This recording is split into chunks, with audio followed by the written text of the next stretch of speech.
الفلوس مش كل حاجة.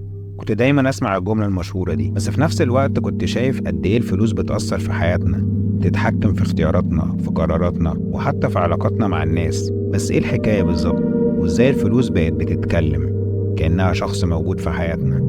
أول مرة حسيت إن الفلوس بتتحكم في حياتي كانت لما بدأت شغلي الأول. كنت فاكر إن لو جمعت فلوس كتير هبقى مرتاح. عارف اللحظة اللي بتحس فيها إنك أخيرا بدأت تجمع شوية فلوس محترمة؟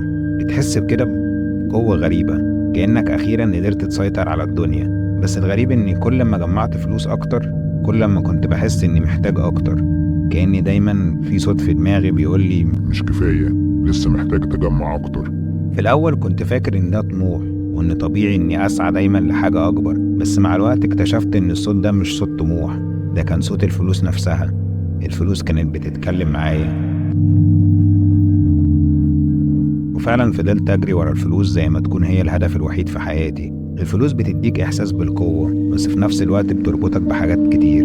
كل ما تجيب فلوس أكتر كل ما تحس إنك محتاج تصرف أكتر، وده كان بيخليني دايما تحت ضغط إني لازم أحقق أكتر عشان أحافظ على مستوى معين من الحياة.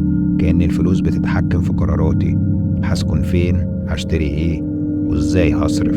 لكن اللي كان مضحك في الموضوع إن لما وصلت للحاجات اللي كنت فاكر إنها هتخليني سعيد، اكتشفت إن الإحساس بالسعادة ده كان لحظي جدا. يعني اشتريت العربية اللي كنت بحلم بيها، حسيت بفرحة في أول أسبوع، بعد كده الموضوع بقى عادي. اشتريت حاجات تانية وبرضه الفرحة كانت مؤقتة. الفلوس بقت صوت بيتكلم معايا طول الوقت.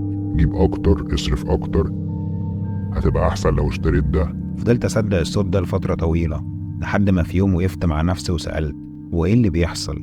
أنا بشتغل ليه؟ وبصرف الفلوس دي ليه؟ وإيه اللي فعلا بيخليني مبسوط؟ اكتشفت إن الفلوس كانت بتدخلني في دايرة مش بتنتهي، بتخليني أحس إن دايما ناقصني حاجة، وده كان بيخليني دايما تحت ضغط، والضغط ده بيخليني أنسى الحاجات اللي فعلا بتسعدني.